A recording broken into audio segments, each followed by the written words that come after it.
अब बात करते हैं मनी रूल नंबर 2 की। दोस्तों, आप जिस चीज को खरीद सकते हैं इसका मतलब ये नहीं कि आपको उसे खरीद ही लेना चाहिए। किसी बेवकूफ शराबी की तरह कभी पैसे खर्च मत करिए। मैंने ये गलती शुरू में की। ये बात है कोई 2007 के आसपास की। 8-10 लाख रुपए महीना कमाना शुरू कर चुका था मैं। 1 साल के बाद इनकम टैक्स रिटर्न भरनी थी। तो सीए ने कहा कि बेटा आपको इतना टैक्स भरना है। तो मैंने कहा मेरे पास तो पैसे ही नहीं है। बोला आपने इतना कमाया, कहाँ गया? मैंने बोला मुझे मालूम ही नहीं। और सच में मुझे मालूम नहीं था कि वो पैसा कहाँ चला गया।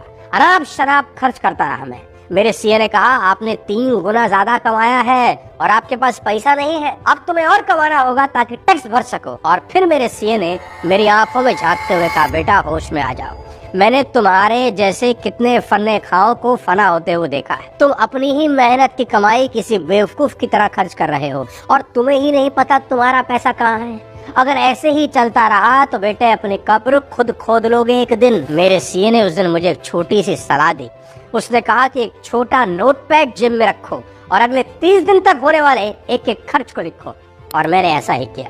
आज आपको भी यही सलाह देता हूँ। आपको नजर रखनी होगी। नजर रखो, पाई पाई जो खर्च करते हो उस पर नजर रखो। एक छोटी सी डायरी और पेन जरूर लो और हर दिन लिखो जहाँ खर्च कर रहे हो। एक दिन भी छूटना नहीं चाहिए मेरे दोस्त, कोई बहाना नहीं। सोच लो एक दिन भी छूटा तो कोड़े लगेंगे आपको। मेरे कहने से सिर्फ 1 महीना करके देखो।